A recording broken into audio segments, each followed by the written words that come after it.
I'm glad you all could join us today, and I'm excited to show you some things about the design process.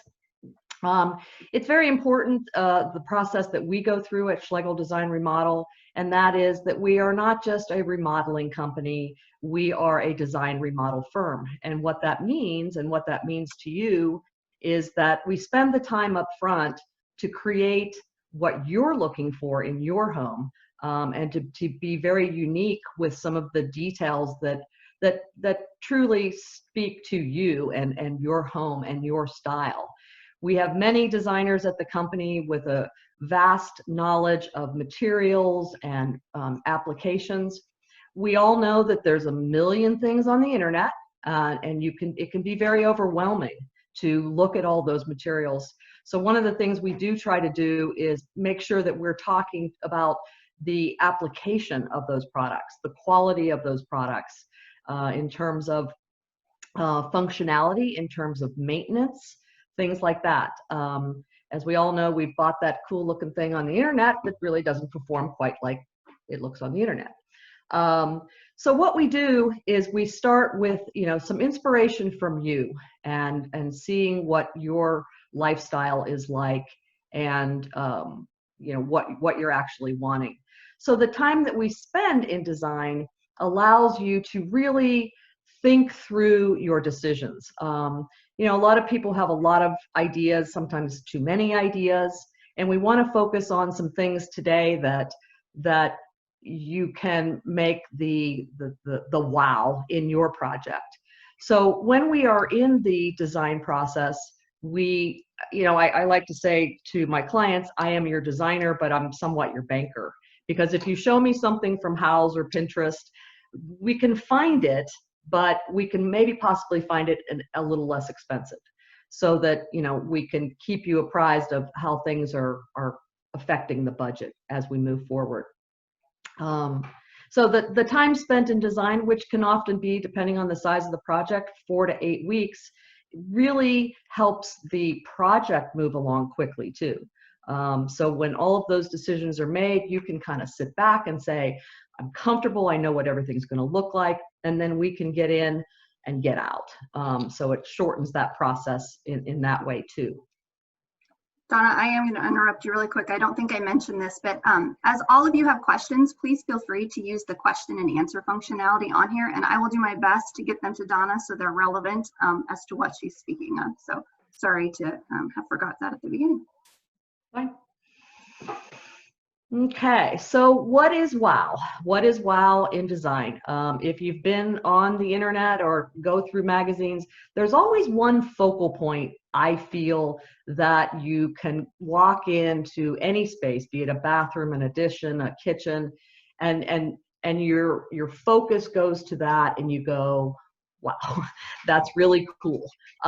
So you want to find that one thing that speaks to you, and it doesn't necessarily have to be a piece of material. It can be something unique to the floor plan, a little bit different way of functioning in the space. And we're going to show you some of those things in terms of different materials, different functionality, different kinds of spaces, to see where you might want to go with your project.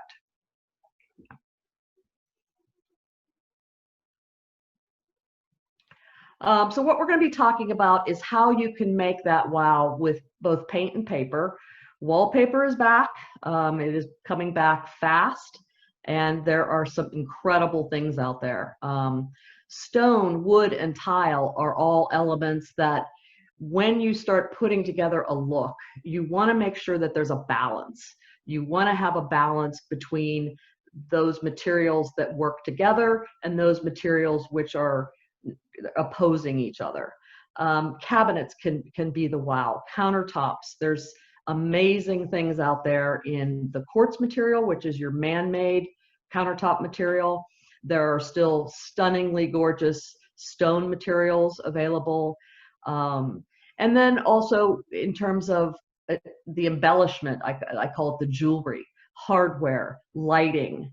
Lighting is essential, because you can take a moderately priced project, a bathroom, a kitchen, with you know, just basic cabinetry. And if you properly light it, it's amazing. And that means different levels of lighting and different accents with lighting. So, and I could get into lighting on a major scale, but I think it's something that a lot of people don't think about, you know, is how the space is going to be properly lit for just passing through, or for entertaining, or for scrubbing the floor, basically. So we're going to start with paint and paper. As I said, paper is coming back. The thing about paper is you can stay with a basic palette on any design. For example, this bathroom that I did, you know, the colors of the floor tile and the wall tile and the cabinetry are going to last forever in terms of aesthetically. The wallpaper, you know, adds some different details. So that wallpaper color, we bring in some color. We introduce that into the little bench seat between the windows, but nothing is going to stick you with a color for a long period of time. That being said, you know, paint is the other way to go, and it's paint. I mean, you can repaint. But, you know, I also try to encourage people to not stay too vanilla in their design, because if it's good design, it will stay good design. If it appeals to you, it will appeal to other people. When you have something that's just neutral and nothing is really grabbing you, it's not memorable, and it doesn't reflect you. So I'm going to show you a couple different ideas that we've done. Powder rooms are a great place to start playing with wallpaper. The one on the right, I love this countertop is a live edge, so there's kind of a juxtaposition between these little birds on the wallpaper, and there's little birds on the light fixture. But then we have marble in the backsplash, but we have a live edge counter with a really cool little vessel sink. So it works for this style of this home. This is a loose park area home, so it's an older house, but you can see with a lot of different materials, and the wallpaper just makes it something that you go, wow, that's really cute. Same thing with the purple paper. We stayed very neutral on the floor. We do have a shell design mirror, which kind of pulls in some of the color from the wallpaper. So if you're scared of wallpaper, start with a powder, and you can make it anything you want. Paint, you know, people go, I don't want it to be dark and it's too dark. But if you have a light space and it's lit properly, you can handle dark paint. In the bathroom on the right, that is a deep teal color, which is just gorgeous, and it accents the mosaic floor as well as just the traditional subway tile. On the kitchen, we used it's kind of a lavender color almost, but you could, and the cabinetry is gray, so it is not white. So that soft gray with the lavender just makes it very comfortable and kind of homey and not so sterile. Sorry, there we go. Stone, wood, and tile. Stone is making a resurgence. We're doing a lot of fireplaces now with stacked stone. This is actually a true veneer stone, a limestone mantle and corbels. We have the hardwoods that, again, bring in that warmth. The beam that we did on the ceiling, we actually hand-hewn the beam to kind of go along with that rustic feel. But yet this is a more transitional style home, but just those couple little elements kind of pull things together. And even as you look into the kitchen, we have a solid cherry butcher block countertop. So again, that wood element to kind of warm up the space.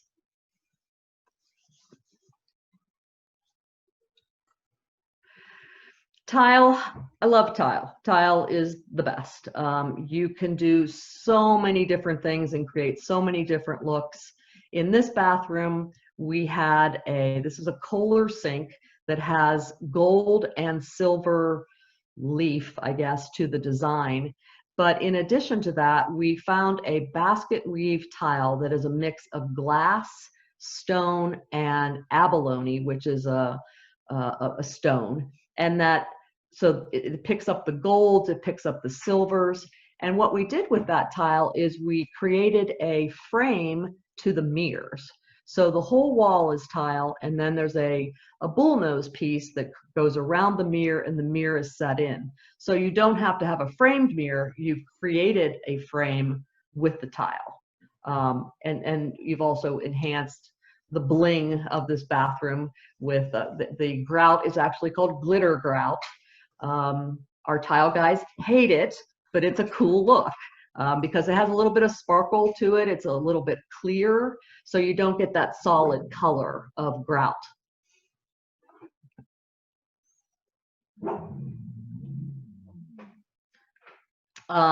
This is another bathroom where actually a couple questions. The first one that I'm going to address is, are there more pictures of these projects we can see somewhere else on your website? Yes, on our website we have multiple galleries, and Donna also has several of these projects under her, she has her own page, and you can find several of these under there with a gallery of each of the projects. So you can look under bathrooms, you can look under kitchens, or you can just go straight to Donna's page. And then we had another question on lighting, but I will touch on that as we get closer to the lighting. Okay. I do want to bring that up, though. On our website is all of our designers. We have probably 9 different designers, and their projects are linked to their video. So there's a video there, and I really suggest with the kind of expense that you're putting into a project like this, you want to make sure you have a connection. And that connection can be because you like my style, that could be what you like what I have to say, and you may not. You may prefer somebody who is, I don't know, a little more mild, or somebody that does a little more traditional, but it's a great opportunity to look at all the videos and see what our designers show. So we were talking about the tile around the mailman has not come yet, so the dog will bark when the mailman comes. That is to be expected. Yes, working at home has its disadvantages. In this bathroom, what we did is, this is a linear glass tile. It's a linear glass tile, but it has a texture to it. So on the wall behind the vanity, the entire wall is tiled in a white glass tile, and then we use the taupe color around, again using that to frame out a mirror. So you now have a fully tiled backsplash behind your vanity. You don't have to have the little 4-inch backsplash. If there's any splatters or moisture or anything, that wall is completely tile. And then we kind of reversed it in the shower and did the linear stripes with the mix of the glass tiles. I love to mix tiles of different colors together.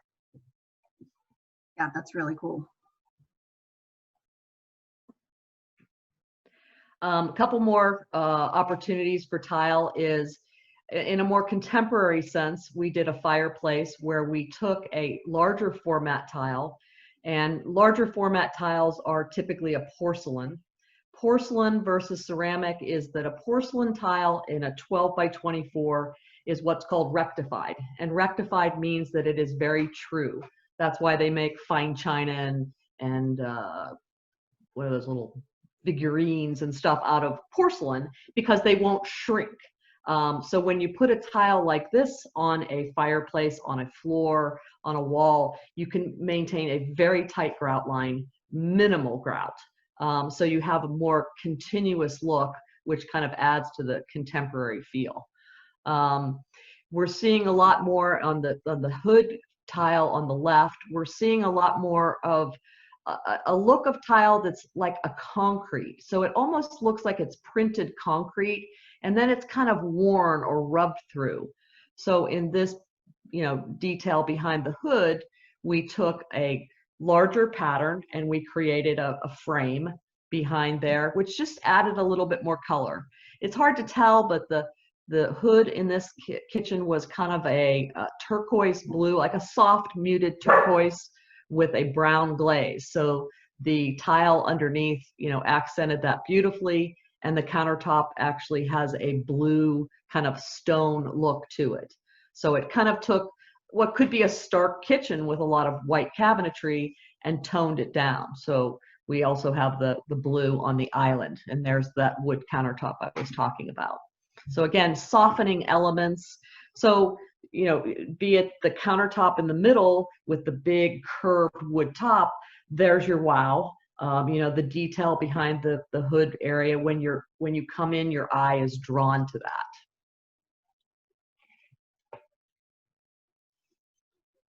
One of my favorites, this client was from New Orleans.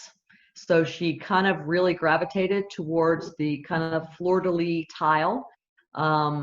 This tile is that same concrete tile, which actually is rubbed through. So it's not crisp and black and white, it's kind of muted. So we took that tile all the way to the ceiling. We got a custom hood, which there are several hood lines where you can pick any color you want, any kind of edge banding. And then we played on that a little bit with you'll notice on the cabinets at the bottom, they are overlay doors, which means they sit on the face frame. And up above, they are what's called inset doors, so they sit inside the opening. So by just adding that black paint, it just really made that whole backdrop jump. So when you go into this kitchen, you see the island as the foreground, and the focal point, the wow in this kitchen is the range wall. I love this kitchen. Maybe my fave. So here we're talking about wood again. If you haven't heard the term live edge, it is out there. It is abundant. The countertop on the left is actually it's block. So in other words, if you cut the wood and stood it on edge, you're looking at all the end grain of the wood. So each one of those pieces is about 1 inch by 1 inch, and they're all joined together, which allows us to keep the countertop thick. So that's about a 4-inch countertop. It's planed and finished. You don't have to be afraid of wood in a bathroom. Now these are powders, so they're not going to have, you know, 3 kids and that kind of stuff. But with the proper finishes on there, I really don't think you have to worry about it. The one on the right is actually a tree that is sliced across the middle. Again, this is that live edge type look, where that edge is not manufactured. That's what the outside of the tree looks like. So when they cut those, they sandblast the bark off of the edge, and this was a piece of spalted maple. So with just that simple onyx bowl on there, it's, you know, and we took the other back edge and made a little recessed shelf above so that you could put a few things up there as well. So that's, you know, as soon as you walk in the door, that's what you see. Yeah, we also, go back one, I was going to comment on that tile. On this one, we took the wood, but we also did that rectified porcelain again, in again, that kind of distressed type tile where it's not all the same color. And I just kind of played off of the lighting, the little mirror that has a little leather strap on it. And the bowl in this one is a granite. So it's a honed granite bowl. So you've got a lot of elements going on that when you come in, it's just like, well, that's very cool. So more than one wow factor, but they all play together really well. It's a wow wall. Wow wall.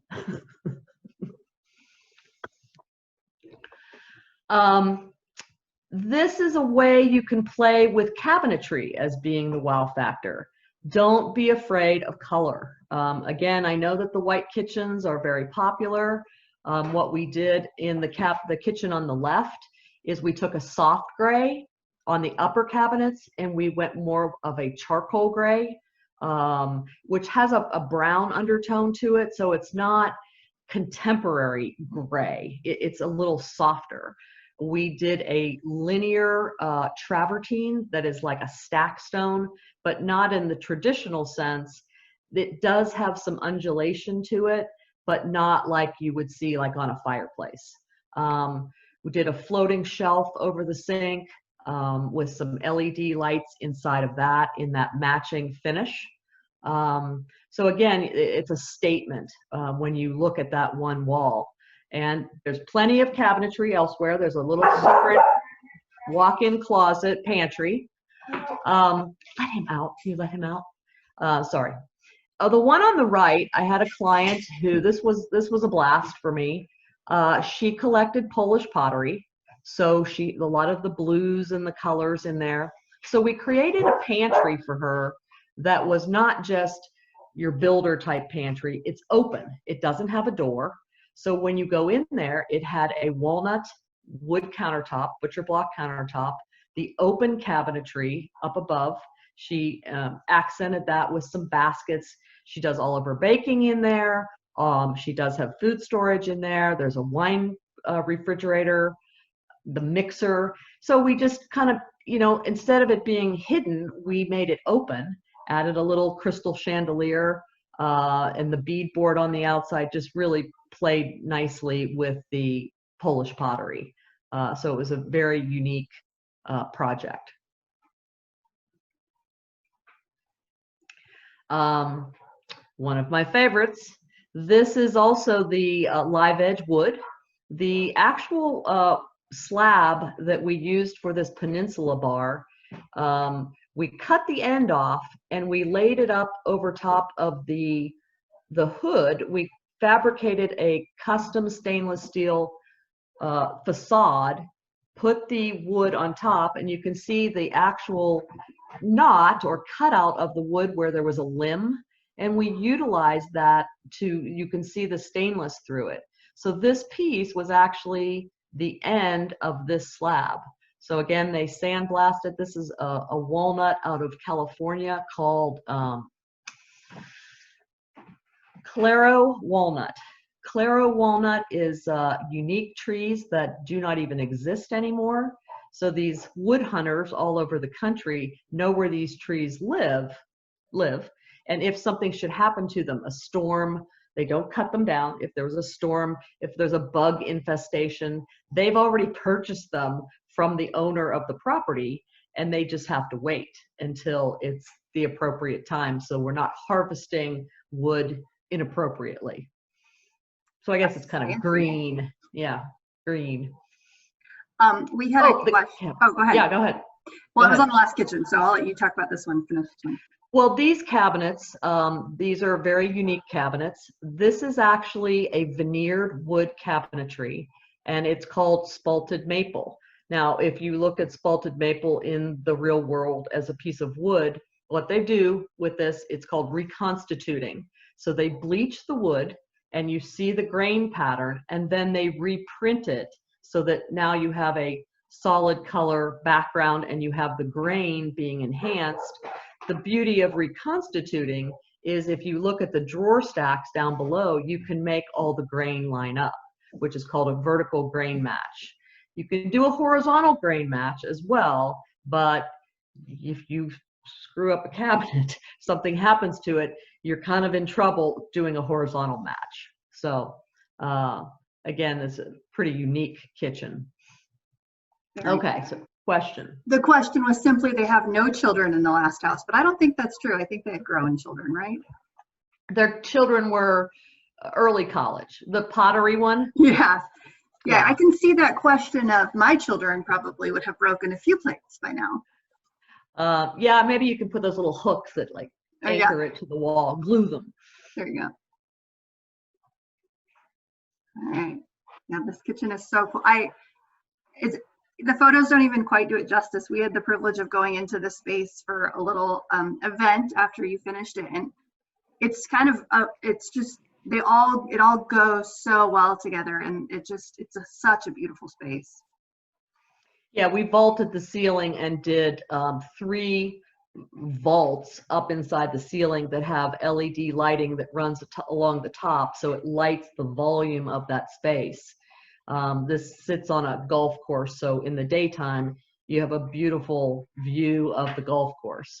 And the opposite wall is where we have all of our larger cabinetry, ovens, refrigeration, pantries. This kitchen actually has 2 cooktops, 2 ovens. There's like a small, just a 2-burner cooktop that's induction on the cooktop or on the island. And then we have a regular gas 4-burner. They also have a prep kitchen, which is incredible. So it's a secondary kitchen. A chef's dream. Yeah, for sure.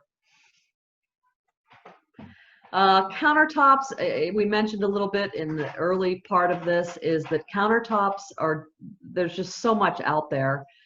This is a butcher block countertop where we've mixed it, and on the perimeter you can't really tell, but we use soapstone. So I like to mix countertops with, so the cabinets on the perimeter were more of a cream color, the island was the blue color, and then the soapstone kind of enhanced the white cabinets, whereas the wood kind of blended with, you know, they had a lot of cabinet, like bookcase cabinetry. So this one, we did a sink, which is an undermount sink. It's probably not something I recommend, but as a prep sink and for this client, I knew that that was not going to be a problem. You know, you would have to kind of watch that edge grain a little bit where that sink is recessed. Donna, how often do you treat a butcher block counter? Well, these counters have a unique finish that's called, I think it's called Varnique. And Varnique is a penetrating finish, and it is also food safe. So when people think about preparing food, you can prepare your food directly on this countertop, so you're not getting any kind of chipping or varnish or shellac or anything like that. So it's a heavy penetration into the wood, and I wouldn't imagine you'd have to redo it because it's pretty sturdy. That's cool. Mm-hmm. More countertops. The countertop on the right is actually onyx, and onyx is a natural stone that you see probably more so in tile. The unique thing about onyx is that it's translucent.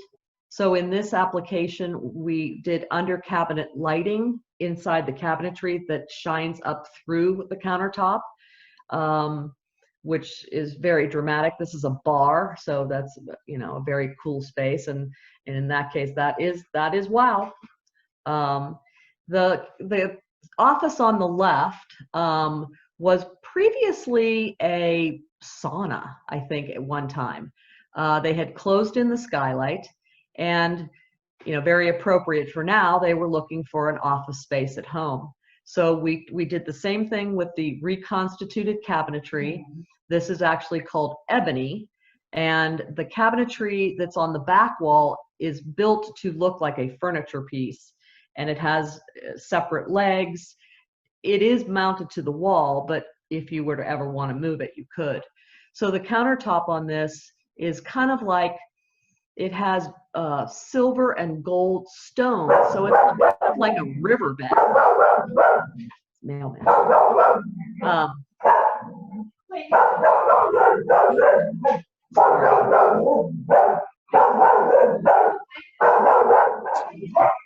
Hopefully I got some good mail.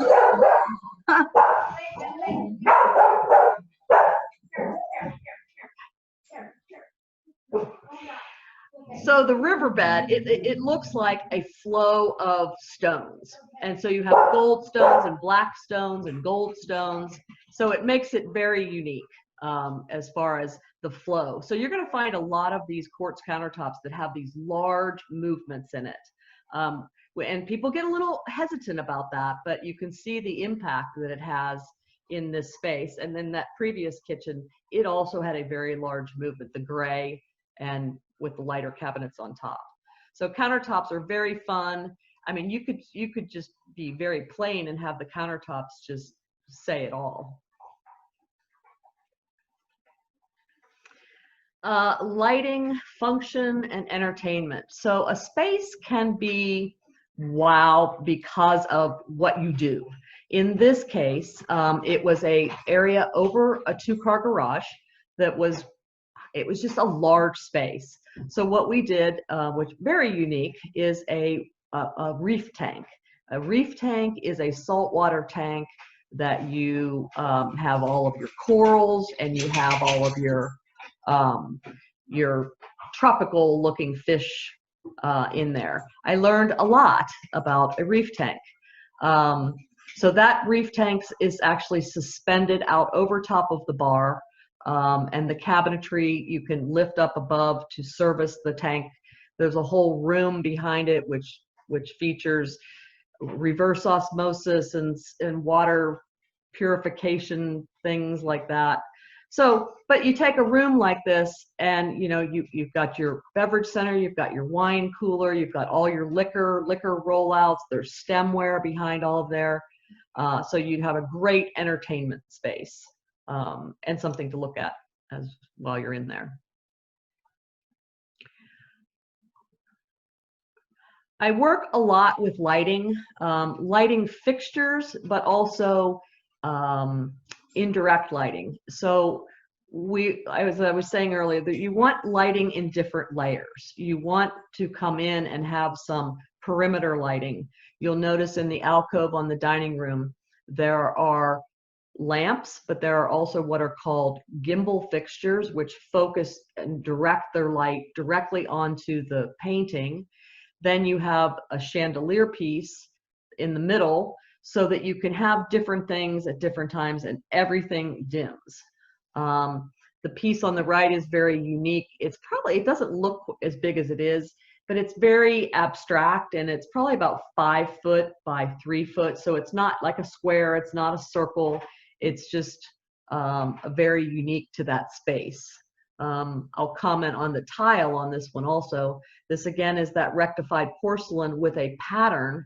The pattern matches up, the circles match up horizontally. So if you stack them, it is a continuous pattern across there. So it takes a linear fireplace and a TV and it creates an entertainment viewpoint.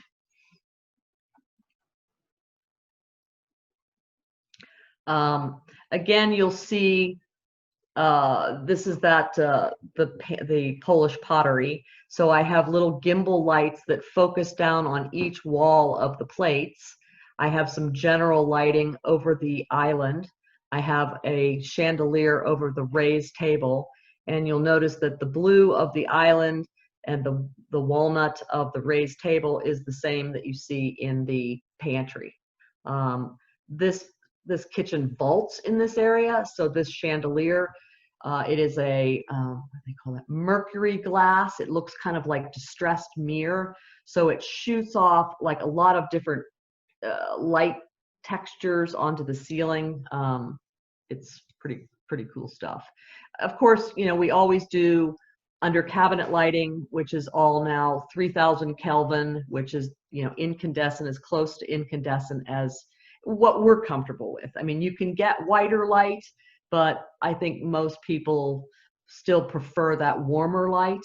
You'll see it over in the backsplash on the green kitchen. That is actually a beveled copper tile. So that light, we kept it kind of dim underneath there, but it just really enhanced the tile. And a linear light fixture for a very long table in that application also.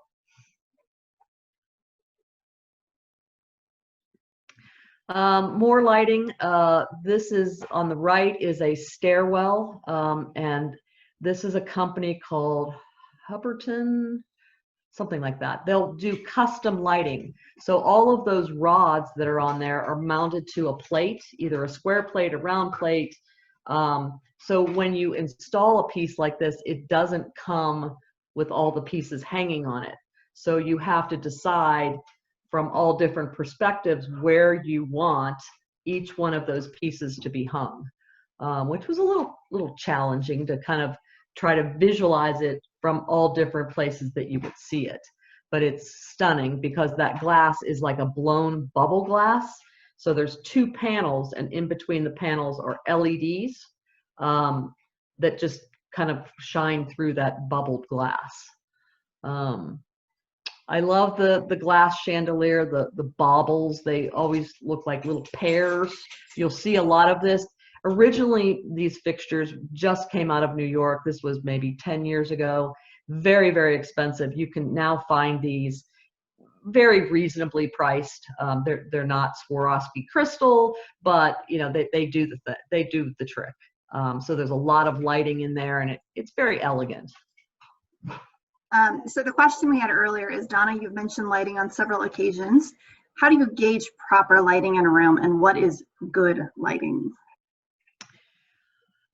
It's definitely based on what the functionality of the room is, but people are used to thinking about a kitchen, for example. So if we take the kitchen on the left, we have under cabinet lighting, which is lighting that is now in front of you, where you're working.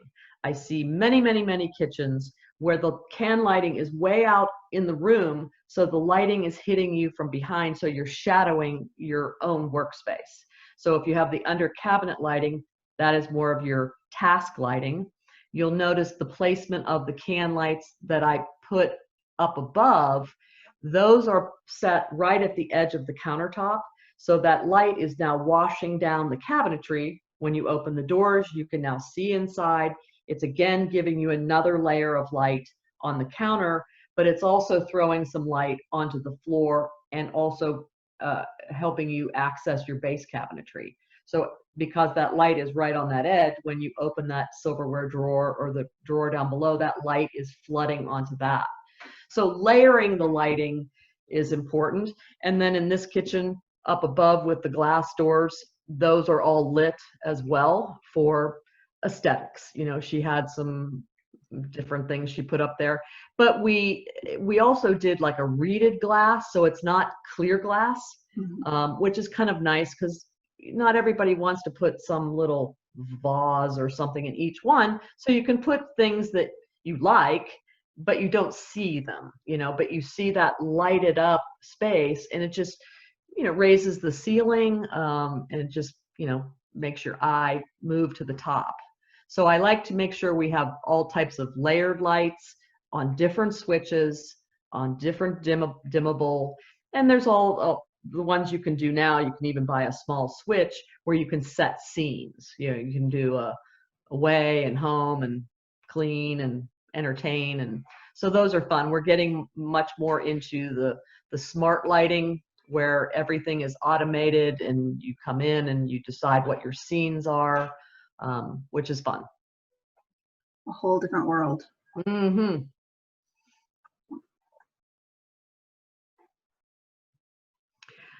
So then you can have, you know, you can make wow into the function of a space. This was a really, really large master bedroom.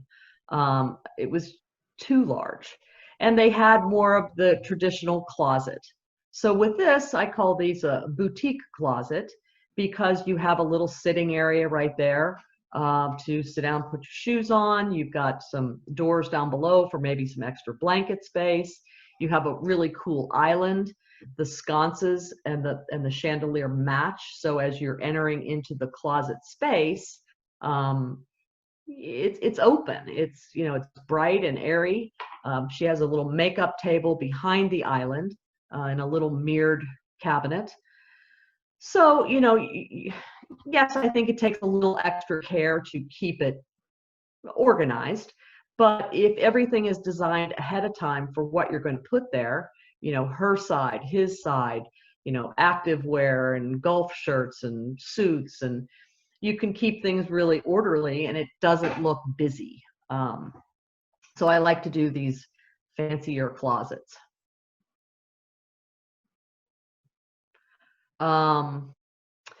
Again, we've seen this in a couple of the past kitchens where I like these attached islands. I kind of have a theory. I don't know if it's founded in psychology or not, but if you put your guests at your eye level, which is where you're standing, they will sit. If you try to put your guests below your eye level or lower, they will stand because they want to be able to talk to you while entertaining or in the kitchen.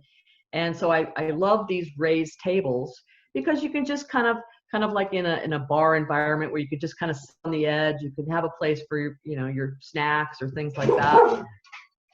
But I like them being attached because now you don't have to have space on all 4 sides. You only have to have the seating space on 3 sides.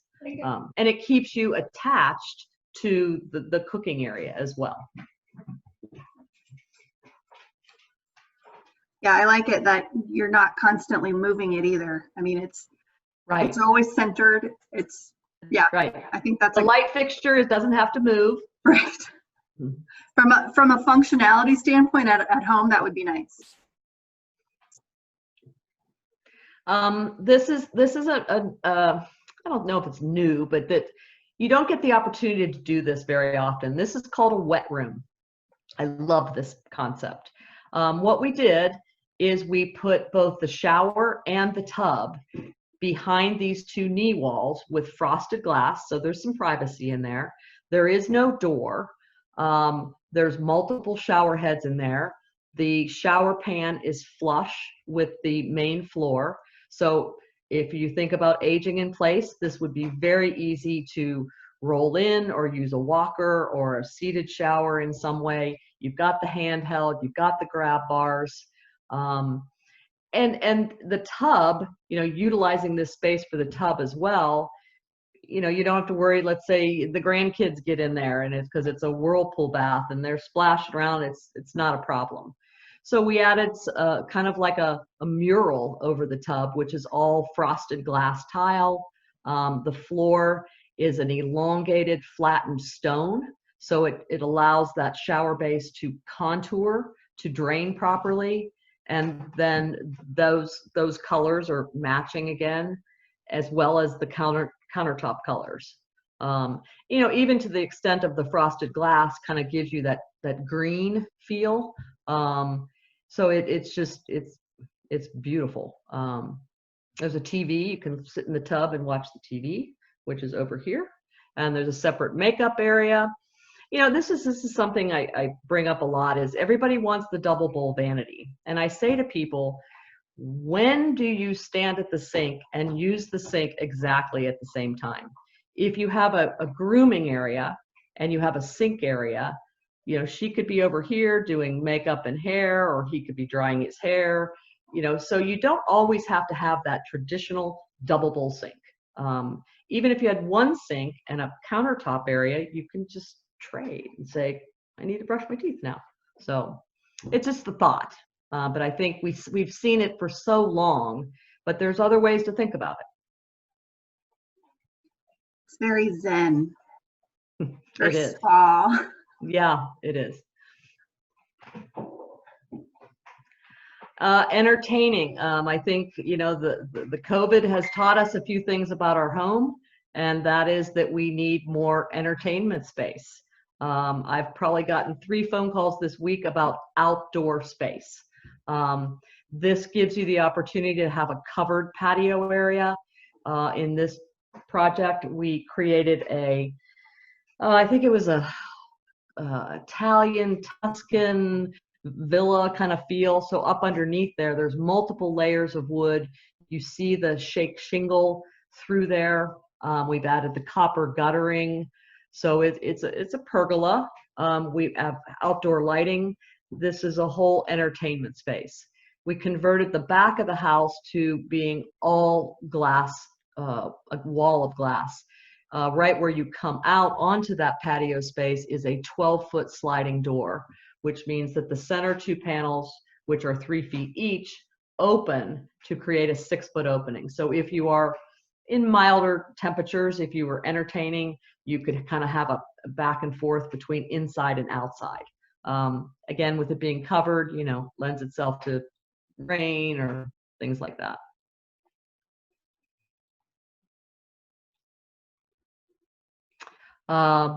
Entertainment space, screen porch, not necessarily traditional screen porch. We did the open end on this. We did choose to put plexiglass panels in that open end, which just kind of helps from a dirt perspective, also from rain, because you're going to get more if it's coming at an angle, you would get more. So that plexiglass, you know, we don't have to worry about breaking glass. The screen panels on this, There's a lot of new screening materials out now that come in, they have like a panel around them that holds the screen. You can also clip those out and have somebody build you plexiglass panels that you can clip in. So you wouldn't make it a 4-season, but you could make it a 3, or you could close in the 2 ends and just extend the life of being able to be out on the porch. Vaulted ceiling, beadboard, some beam work, just kind of gives it a homey feel. So it's not, you know, just a traditional flat roof. And with the lot that they have, there was a lot to, you know, to be able to look up into the trees on that open end.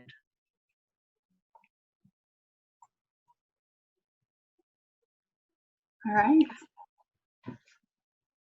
Are there any questions out there? I know we had a few come in during the presentation.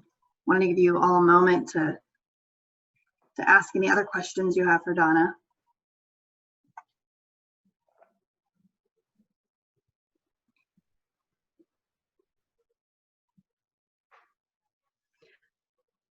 No other questions. Apparently, Feel free to call us at any point. You can call me, you can call any of the design consultants there. We're more than happy to discuss with you on the phone some questions that you might have, some concerns you might have about the remodeling process.